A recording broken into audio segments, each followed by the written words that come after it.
Hey everybody, welcome to Surface Level, curious conversations about the Black and queer experience. I'm Damon, our resident contrarian.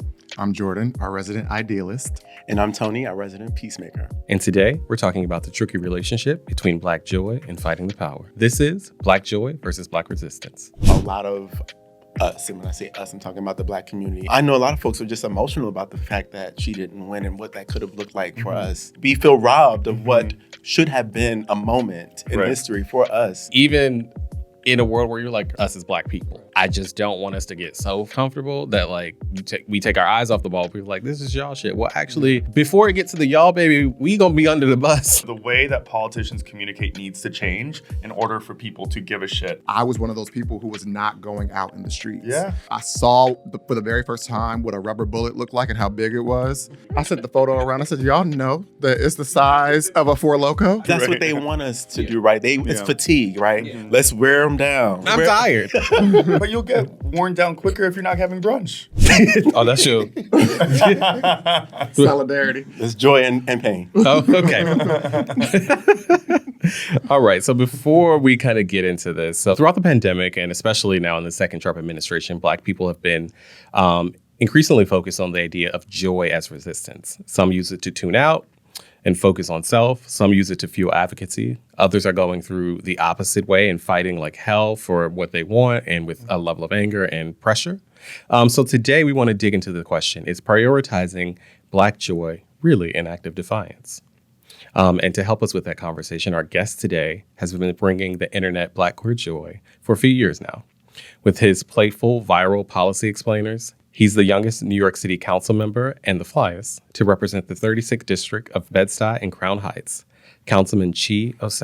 Chi, we want to welcome you to our surface level family. Thank you so much for having me on. Welcome. It's a surface level first. Yeah, we've never had we were just talking, we never had like an elected official on, so. I hope it's not the last. I think I more should come on this show. It should be part of like a presidential stop in their campaign. Well, listen, we tried to get our Howard sister on last year. Right. She was busy. She was busy. Kamala? She had 107 days. She had 107 She had 107 days, Well, and a lot was going on. At least the book tour, she should have stopped by. You know? That could have been cute. All right, so we know some folks, so we'll do a special episode. Right. So Chi, the thing that before we get into the conversation, and the key to our show is the idea of curiosity. So we ask all of our guests, what are you curious about?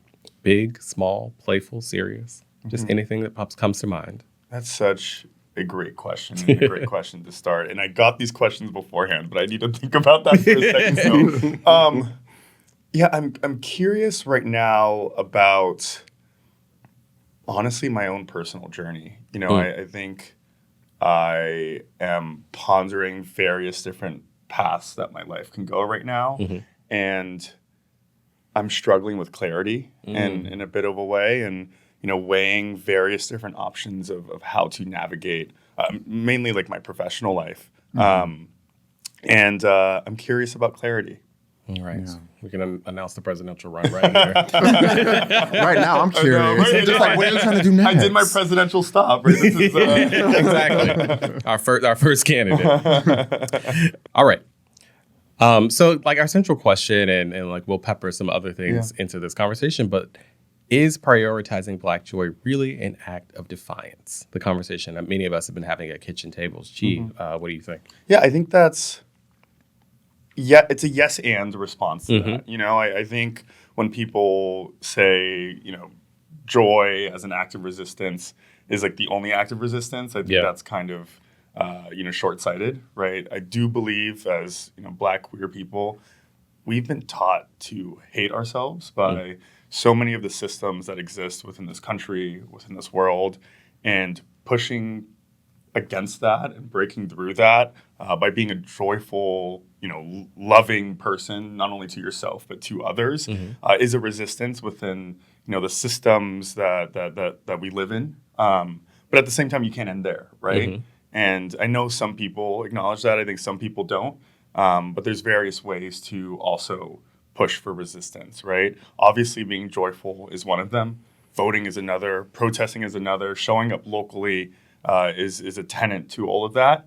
So I guess my response is yes and, and doing it joyfully is is sometimes the best example of how to resist and some of those other facets of resistance. Got it. Yeah, I love that response because since I think a fun fact about this show is it started very political in the pandemic. Oh, yeah. And so we had a conversation around what does Had to be, you know? Yes. And the very first episode. What else of would the you be talking about? You know? Season 1, Yeah. episode 1. The politics of quarantine was the name of the very first yeah? episode of Yeah. the show. Yeah. And you were in your living room? In my living Yeah. room. In All three of you? All three June. of us. You all June. lived together, or what was it? Separate living accommodations. It was funny because the first episode we recorded it like the weekend after the George Floyd protest kind of like ballooned nationally. Like that's the pressure cooker, and you can hear it in that first conversation. You were like, no, Yeah. that's why you started the show. Yeah. Yeah, and I think we've talked about like what does resistance look like and the various forms, and do you need to be on the front lines, or are you donating in the background, or you know, how are you showing up? As long as you're showing up, show up how you can show up best. Totally. And you know, that can become an argument because some folks are like, you're not out there marching in the streets, and you're not doing enough. Yeah. And so we've had that back and forth. But for me, the answer to the question, I think that prioritizing joy can and should be considered an act of defiance. Yeah. I think that choosing happiness in a system that is meant to oppress us, you know, that's defiance to me. But I'm not talking about being lazy. Right. I'm not talking about, you know, sitting home, kicking up your feet, and I'm just going, this is joy. Right. right. You know, because And fuck everyone else, you know? Yeah, fuck everyone else. Because when I think about it, for example, like Chi, you and the way that you approach politics and your approach to it has sparked joy, I feel. Think that, you know, people love that relatability. Totally. They want to be able to feel like I can reach out and touch the person. I can have a beer. They want to know why shit's not working. Dead ass. Right. And so I think that to me is another form of prioritizing joy through the way that you show your defiance as it relates to this whole system that we have to navigate. Yeah. And one of the quotes that I want to bring to this conversation is from Audre Lorde, where she says that caring for myself is not self-indulgence. It is self-preservation. And that is an act of political warfare. Yeah. And so I think that in the face of oppression, we can deny the oppressors by choosing to define our own experience and not making it so that they've chosen it for us. And now we have to be the ones that, you know, come and fix democracy because that's what Black people always have to do. In the background, we fix everything. Right. I mean, I'm like giggling a little bit because the word self-preservation is actually something that like triggers me. Like, Damon made a comment to me when we were just starting the podcast, like maybe before. And he just looked at me while I was talking. He was like, "You are the most self-preserving bitch I I don't think that's bad. I'm just I don't remember saying that, but it sounds like I would say it. And I've never had anybody call me that before. So I literally think about that still today. So when you said that, I thought about that. And I don't really have much to add on this. I feel like I'm pretty in alignment with you all. Like, sure, like experiencing everything that's happening in the world and watching the world burn down and then still choosing to, you know, take on an attitude or an expression of joyfulness and kindness, I do think requires a bit from people. But you do have to show the receipts. But the conversation that I want to have is like, what are the seats that are acceptable? You know what I mean? Like that very first episode, the politics of quarantine, like me and Damon got into it. Yeah. In that first episode? Yeah. The girls were fighting. The girls were fighting. The show was supposed to be I need to watch that first episode. I'm going to go back. You can audio only, thank God. I'm sure You we weren't doing video for podcasts can feel back it. then, you know? We were scrappy. We were on the floor, on microphone.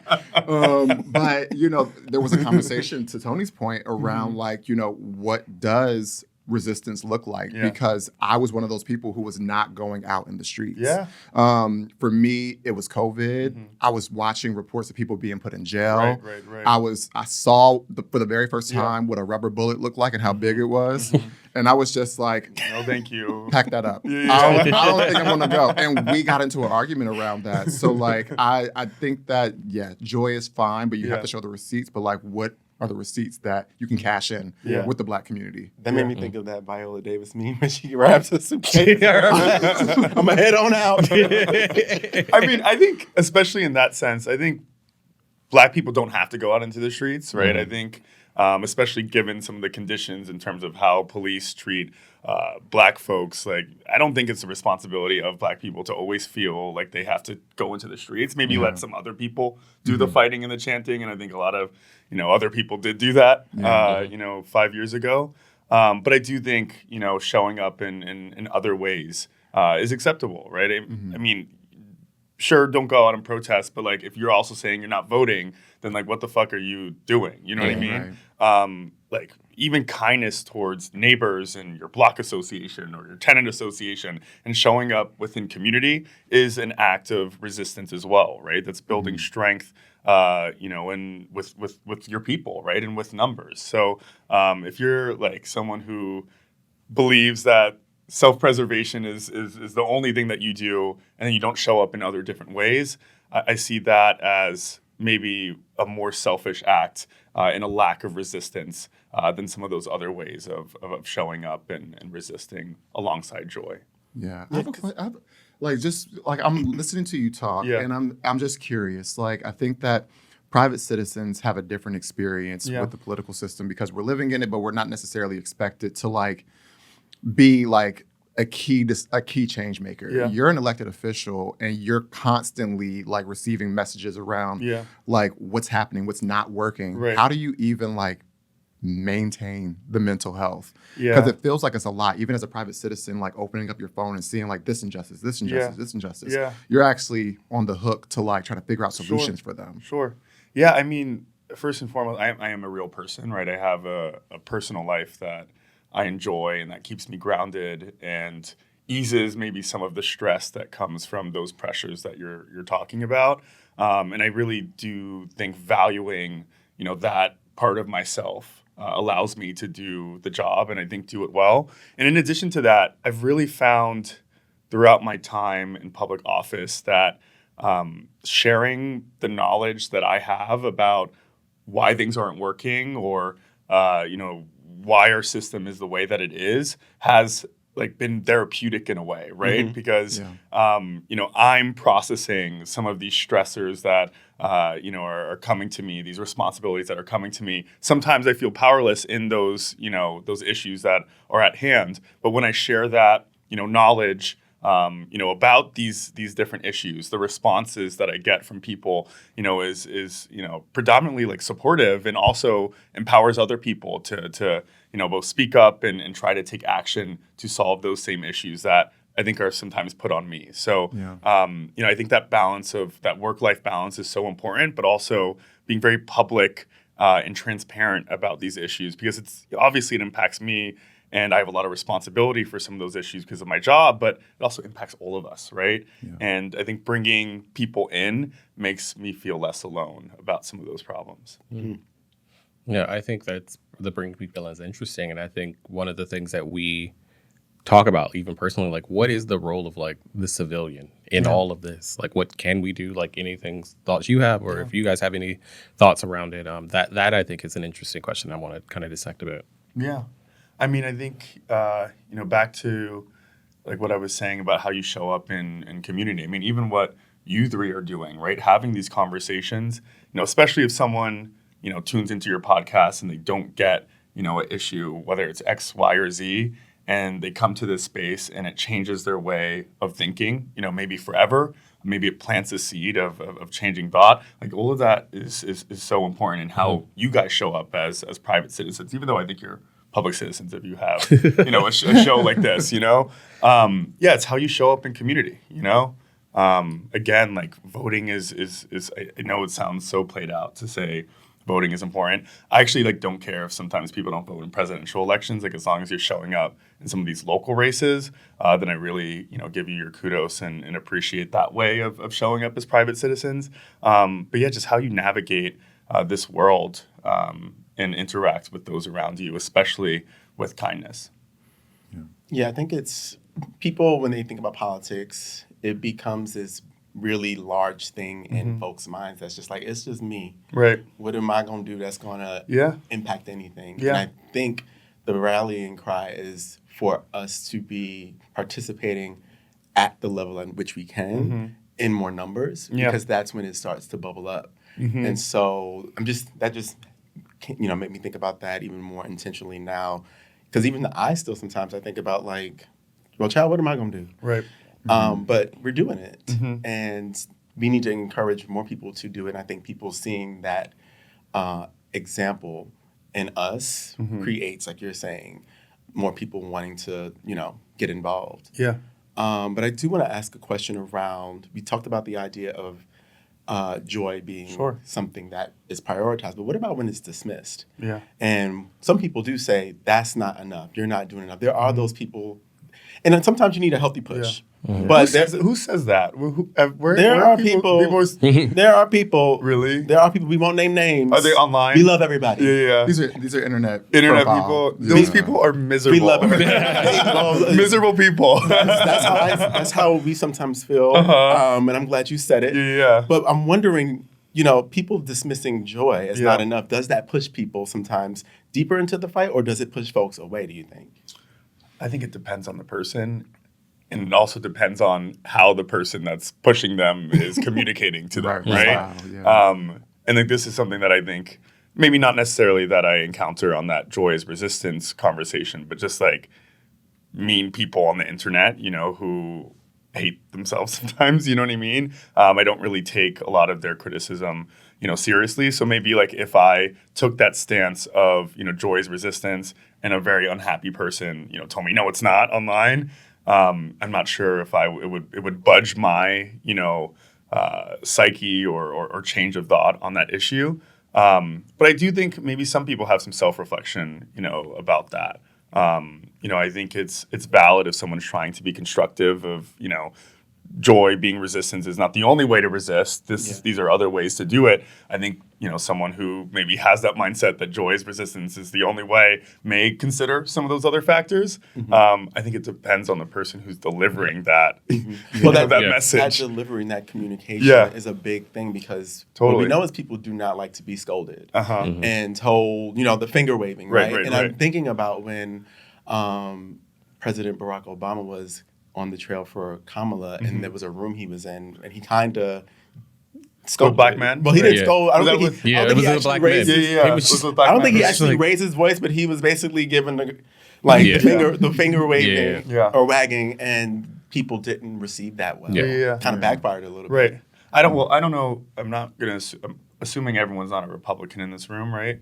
Right. I can assume that. Let me get my MAGA hat. Let me get my red hat on, child. Grab my suitcase. Trump 2028. Can you imagine? But like that's kind of an issue that we have on our side of the political aisle, right? And something that I sometimes accredit to the loss to Trump again, this past election is that Democrats or people on the left are so into taking the moral high ground and finger waving and scolding, and sometimes it just pushes people away from even voting or engaging, or even like they go to vote on the on the other side. People like to scold, and it's not a very successful way to get your argument seeped into that person's mind, right? It's communication is everything, right? Whether it's how you portray and speak on social media down to how you speak to another person.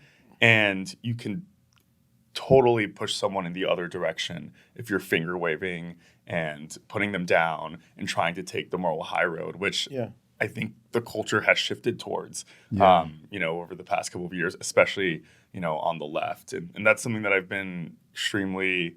I've been paying a lot of attention to that in terms of how I speak to people and try to bring them in, in conversations rather than pushing them away. But it's not easy. Well, there's psychology behind that, right? When you tell people what not to do, they're gonna do it. They're gonna tell you how you had them fucked up. Right. The quickest way to tell somebody to calm down, to not get somebody to calm down, is to tell them to calm down. It's like, you need to stop yelling. I am calm. Stop yelling. Stop yelling. Ain't nobody fucking yelling at you. Bitch. No, I remember like when I first moved to New York, I was maybe like 22. Damon and Tony will know like this group of older Black gays that I used to hang out with that kind of like brought me in and like raised me almost in New York. And there was a group conversation happening once where they were talking about politics. And one of the people in the group who's kind of like seen as sort of like the like caring sort of like person that's just kind of like doing for everybody, that was just like, me being Black and queer is a revolution in and of itself. And I sat there and I was like, well, that's it. I didn't say anything. I was young, you know. I was saying the child place, but I was just. It's interesting, and I think that when I look back on that moment, I'm always curious, like how much of it is truly him believing that his identity itself is an act of revolution versus like him maybe just not really being as politically informed, right? And having a strong point of view. And that's why I appreciate it when Damon brought the idea for us to do the political miniseries ahead of the presidential campaign. Damon was just like, I don't want this to feel like CNN. I don't want this to feel like your typical political conversation because that's often pretty exclusionary. I think that the terms that people use, the way that people talk about policy, it's not very inclusive to all people. And so how do we show the importance of being involved through more plain, accessible conversations? And I think that that's what we need more of. I think that a lot of the inaction that we're seeing could be attributed to people just not really understanding what's going on, how these things are impacting them, what they can really do. And I think people are opting out because it's just like, it's this massive thing. I don't even know where to start. Yeah. I am very stressed out right now about, how do I say this? Everything that's happening and the fact that people don't know that the shit is going on. I understand it. Like, I was just like writing down things that I think are important, like what's happening at the CDC. Russ Vogt and his crazy ass. What's going on with Lisa Cook at the Federal Reserve? ICE raids in Chicago. Like, sometimes I don't even like. Yeah, it's like these the like letters that were sent to universities a couple of days ago around how they can get priority funding. And I think that if I took 5 of those things, 5 things I just listed, and I talked to people just on the street, maybe they'd heard about the ICE thing or could wrap their heads around what it meant or like what it could mean for their lives. And I'm just like, well. I'm like, and I'm not faulting the individuals. What I'm saying is like, the shit's important and people need to know more about what's going on. And I think if people knew truly like what was going on, like there would be a lot less apathy. But I think about like people, that's making me think about how they say folks are one issue voters. And so there's all these things going on. People, then when it comes down to like, well, how much are my groceries? And then you go and vote for Trump. No. But I mean, I think, and this goes back to your question around the responsibility of the public citizen versus the private citizen. Like, that's kind of the Democratic Party's fault that some of these issues are not on, you know, the public psyche. You know what I mean? Like, the way that Democrats currently communicate is so poor, right? It's akin to, you know, what you described with CNN, right? These lofty terms that feel untouchable and it's buttoned up and, you know, it feels vague and boring and confusing. Like the way politicians, or at least our party, needs to package things has to be intentional, has to be modern, and has to be cultural, right? Which has been lacking on our side, which is why we've lost so many people to, you know, the right, you know, in this country in general. You know, the way that politicians communicate needs to change in order for people to give a shit about some of these things that are happening. I was watching Kamala on House Guest, Scott Evans' show. And like her talk track and points weren't that different, but I was like, you seem so at fucking ease. I was just like, you should do more of this, or you should have done more of this. I love seeing like I have a little bit of a hot take about Kamala losing the election. No, like please. The hot take for me, and it's not even about why she lost or anything. It's more so about, for me, like I'm happy to see her like this, because if she was in office, I would have loved it. I feel like we got robbed of a moment, but I'm on the other side of that, I'm glad that she gets to let her hair down and not have to deal with this shit. I don't know. I mean, like sometimes I'm pissed about it, but I'm also like, I'm glad that she can just do her. Do we think she should be doing more in this moment though?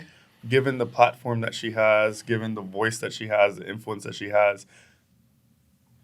A book tour is nice, but like a book tour about a book that ushered in maybe one of the darkest times in America, for me is a bit, I don't know. I don't know how I feel about that rather than maybe some other things that can, prepare for midterms next year or 2028. I don't know, I think that she is in a space.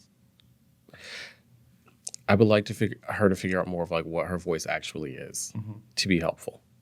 And what I mean by that is traditionally, and who cares? Maybe I'll get more political than the normal person wants to hear. Traditionally, she's been a very careful politician. Yes. Like, does not like risk, will not take it, will analyze everything down to the bone, honey. Yes. Like, that is who she is. That is authentically who she is, professionally. And I think in this moment, it's not that helpful. I think in this moment, people want individuals that are going to take a risk, that are going to say something that may be scary. Yeah. Like, I think that's why it's like why Zoran has struck a positive, such a lightning rod in New York City. Yeah. I think it's why, and like even with some of the refining of how she presents, but still having some of that raw energy, why people are looking at AOC in a much more, I would say, statewide and in a lot of conversations, national space. I think that. And it's interesting, people, and I don't agree with everything he does, and I'm not the biggest fan of Gavin, but he struck a nerve in a way that I don't think people would have or will accept, like a black woman being like the online troll candidate. So then it's just like, okay, look, what am I? Just like, please don't start trying to pretend to be AOC and Zoran. Like, you likely don't want to do the role of Gavin. So like, I think right now, and I think it's fair to give somebody a space of like, I was in a job, I got thrown into this election, now I got to figure my shit out. Like, I think that's fair. Yes. Can there be more? Sure, there can always be more. But do I want to say that? Say it. You're talking about how people read. Right. Well, this is the thing. I think that the only way that she could have a valuable voice in like a loud, progressive, we're trying to fight for you space is like she'd have to take some major stances that I don't know if she's ready to do. Like, you need to get out there and really have your true feelings about Gaza. Absolutely. Or you're going to keep having people shout you down. Right. And like, you can't be the voice of where people are right now and the public sentiment if you don't take a stance that maybe is different from what you've grown up in a political system and this is how we do things. Right. Because and again, like, you don't want to be relegated to be who's the black congressman from Richie Torres. You don't want to be Richie fucking Torres. So like, there is, I think, some figuring out that she's doing right now that I think longer term will be more helpful for her personally, but then also for her as like a figure and person in the party. Like, even if everybody doesn't agree with how Barack Obama navigates things, like, I think people know who he is, what you're going to get from it. I think you packaged that perfectly. Especially the Gaza issue where, people want leaders who are telling the truth, right? And saying the difficult things out loud. And, for that issue, she ran as a Democratic nominee. Like, over 70% of the Democratic Party deems what's happening there to be a genocide. You know what I mean? So, like, if you can't admit that as one of the leaders of our party, like, people are going to take issue to that, and people are going to keep protesting you. I think people want real leadership that speaks to how they feel about all of this craziness that we're enduring. And Trump was able to do that, right? I think that's why a lot of people voted for him, right? He called out the swamp and the muck of Washington, right? Even though he is, everything that he said he was against. Yes. I definitely think that, Kamala has the traditional training of a political figure, right? And even in this presidential election, a lot of the feedback that she received wasn't necessarily about her talking points, but about the fact that they were the same exact talking points everywhere she went. Right. And something that she looked at as discipline, other people looked at as robotic. Untrustworthy and robotic. And so, it's definitely a situation where it's like, you kind of need to be a little bit off the cuff because people are not getting, unfortunately, and maybe fortunately, we'll see how this pans out, but people aren't becoming informed of their perspective on politics purely from traditional media that, presents in a certain way. People are getting their political point of views from people that look like them and live like them, that are sharing their point of view online. And that's what we have to compete with, right? Like, some people will never turn on a CNN program. They may search for what's going on around a certain topic and hear what these 17 politically interested or politically charged civilians are saying, and then say, like, that feels like what I feel like. And so I hope that in this political break that she has, to you all's point, that she is realizing that there's an opportunity to sort of, like, I guess, approach the style in which she leads and communicates, so that people understand her. Because, I mean, you look at the Scott Evans interview, like, you see some of those, like, fiery parts of her personality, and you hear it. I'm just like, I know she is a hoot. Right. The cameras are off. Right. You know what I mean? I love that. And it's just like, that actually helps people understand whether or not they can relate to you and trust you, and whether or not they want to put their vote and their future into your hands. The Black South Asian, like, the concept has been, who does America want to have a beer with? Right. Not that black lady. So then it's just like, but you still have to find, like, that version of it. And it's just like, well, nobody else did this. So, like, how do I, like, and I always leave space for that. Yeah. I'm sure in her entire career, it's been a bunch of consultants, who have been dumbing her down. You can't be like this. You can't be like this. That's, like, the traditional way of, how politicians in this day and age have come to be, right? And I think we're starting to see that dynamic shift a little bit, right? With more authenticity, and how people are drawn to that authenticity, for better and for worse. Yeah.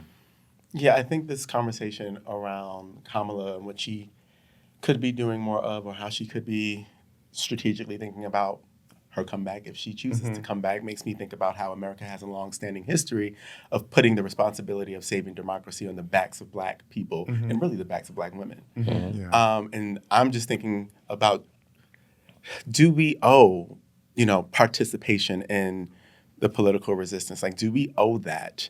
I know that it's something we should do because we're here, we're in the system. We can't just sit around and do nothing. But what do we owe? I don't think you owe anything, right? Aside from how we show up, in our own ways, I don't think private citizens, owe anything, right? Especially Black queer folks Black people when it comes to fixing the system. I think when you run for president, and then you're vice president, you owe something. I mean, I think you asked for that. You know what I mean? A little bit. Not only did you ask for it, you worked very hard for that, right? And I think there's a huge difference between, the private citizen and, the private Black citizen, the private Black queer citizen, in terms of how, it's really not, the responsibility to fix everything, right? Nor does one have the power to do that. But if you sign up to be in this fight, right, and climb the ranks and want to be in charge, then you do have a responsibility to fight to make things better. You know? Yeah, because I'm thinking about, like, with I guess this latest cycle of how a lot of us, and when I say us, I'm talking about the Black community, are line dancing and sitting down, and we are at our brunches, because I felt like everybody's just giving, like, we gave the good fight, and y'all have let us down. The other folks have let us down, and we feel robbed of what should have been a moment in history for us. I know a lot of folks are just emotional about the fact that she didn't win and what that could have looked like for us. I thought about my mother, my grandparents, and my grandmothers, and that representation, and finally getting there and just feeling like the carpet was pulled out from under our feet. So now a lot of folks are like, I need to let my hair down for a second. And they should. Like, I'm never, like, I think people should go get brunch and do whatever the fuck they want. I think Black people should be able to do whatever the fuck they want in this moment. It just can't just be that. I also think that, again, I'm going to go back to, like, the very tangible effects of, like, the world that we live in. Like, yes, I know Black women are pissed the fuck off and should be, have every right to be. We also live in a world where, like, if we think about federal layoffs and all the crazy shit that's happening, you know who's affected the most? Black women. So, like, even in a world where you're like, girl, I want to go to brunch, I want to take a break, you're still going to be put in a situation where, like, yeah, I'm mad at everybody else and I don't want to do the work and y'all should do it. Yeah. But the y'all is going to receive that effect later than us as Black people. Right. I'm like, is that effectively us losing? So yeah, in it's the just long like, run? yes, we need to have, if we think about Black people in the history of this country, like through slavery, Reconstruction, Civil Rights Movement, the 90s, et cetera, et cetera. There's always some shit going on to us, and we're always going to find joy. But like in that, we've found ways to not lose sight of like what's next. What do we want to fight? How do we want to preserve? How do we want to keep moving forward? And I just don't want us to get so comfortable that like we take our eyes off the ball. People are like, this is y'all shit. Well, actually, before it gets to the y'all, baby, we gonna be under the bus. Yeah. Because that's what they want us to do, right? It's fatigue, right? Yeah. Let's wear them down. Right. And And I'm tired. I'm tired. But you'll get worn down quicker if you're not having brunch. You know? Exactly. And you're doing if you're fighting all the time and there's no Baby, go to room the for protest, then go to brunch. Yeah. Go get drunk. Can I go to Well, don't brunch get drunk before the and protest. watch the protest? Did you from brunch? Well, You there's get pictures a- of that. Were you at the protest? There's pictures of that. Yes. Were you ever at any of the protests where, this is like a side note, where like you would go past like a business where people were eating outside? Did you ever do any of that? No, because we came down ACP, so it was less of like Frederick Douglass up there, where like his people sitting there, like No, we went to I went to a lot of protests in 2020, and sometimes they'll just be like white people at brunch, and then the chant would be like, Black people used to live here, like right. Oh, I love those videos. And just like calling out the people at brunch, but. Yeah, maybe if you're at brunch and there's a protest going on, go inside for a little bit. I mean, well, let's take it a bridge further than brunch, because I feel like this most recent election outcome, there's a lot of conversation, especially online, talking about Black people choosing to leave America altogether and move out of the country. So we went from brunch to Brussels. And not Sprouts, honey. Did you ate that? Right off the dome. Were you sitting on that one for a I little was bit? not. I was not. I actually felt like She said brunch. She said Brussels. that was a spur of the moment situation. But like, how do we feel about and it's not just limited to Black people. I think it's like liberal people with disposable income who are having conversations or actively moving out of America to distance themselves from going or of experiencing whatever's happening in this country. Like, is that a bridge too far of resistance?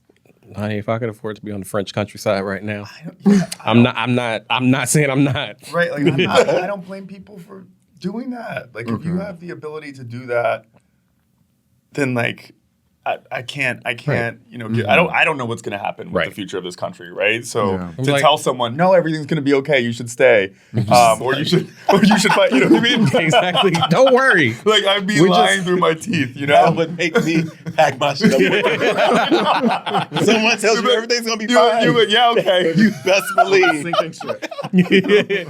But I think that's again the responsibility of our leaders, right? To make sure that people feel like there's a real fight in pushing back against rising fascism and making people feel safe in their own communities, right? Like if the private citizen is like, I do not feel safe, I want to leave, especially if they're a Black person, especially if they're a Black woman, especially if they're a Black trans woman. I do not give anyone shit for wanting to do that. It's my responsibility, a lot of the responsibility of the folks who are in DC right now, to make sure that we push back against that and make people feel like they're safe in their own communities, because currently they do not. Yeah, because I also think some people are like moving to the French countryside, but I think about like Gabrielle Union and Dwayne Wade. They left Florida because they were just like, Zaya's not safe here with the way that you all are legislating. And we have the means to, because he used to play for the Heat.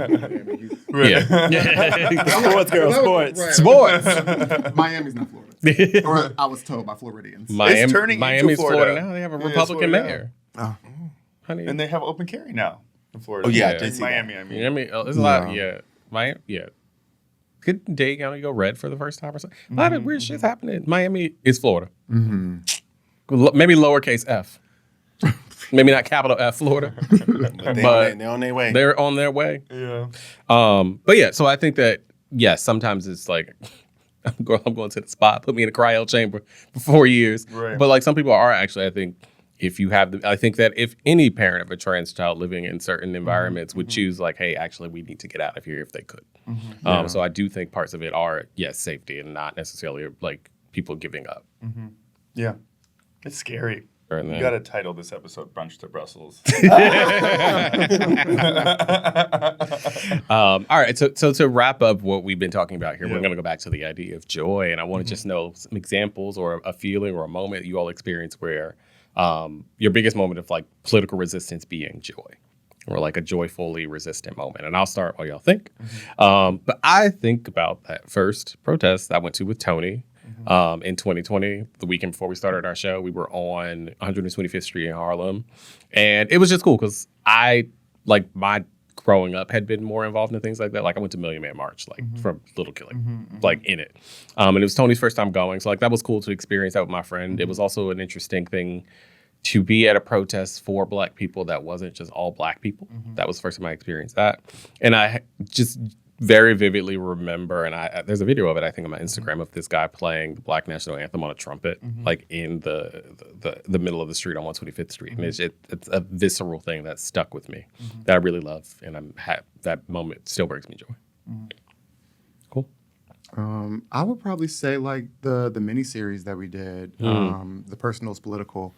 I felt like the way that 3-part episode series shaped up felt very in alignment with how I would like to be spoken to around politics. And I felt like we met a bunch of really, really bright and super important people to the cause. And like when we were all just hanging out like between episodes and stuff like that, it was just, it was the first time that I actually really felt like politics was very accessible. You know what I mean? Like, whereas like normally I'm just like, okay, let me sit up. Right. You know, and like Put your suit on. exactly. We're talking about legislation. But like Policy. Am I a bill? you know, Don't make me call Portia. and I just appreciated being able to take a topic that I think so many people are either not equipped to have the conversation around, nerve or like just kind of like uninformed and feel like they're going to be confused as soon as the conversation starts, and being able to sort of like do that with two people who I've grown up with and sort of like even grown in like my own political involvement and sort of having that full circle moment, I think was a very joyful occasion. And it was cool to have voices that I think aren't traditionally represented in those conversations. You sitting there with a drag queen, like trans women, actual people that do policy work and stuff. Like it was a fun mixture Bring it back. of people. Have that be like, Yeah. you know, maybe every election. We back. She help us get somebody to pay for it. The sponsors, right? Yes. I think for me, those were both moments for sure. And then I'm thinking about they did the March on Washington again, but going to actually participate in it present day and just to kind of be on those sacred grounds and feel that same, like, it kind of pissed me off in a way too, because it's like, here we are still doing the same thing now. Boots still on the ground. Now. But a lot of us, my friends, we traveled to D.C.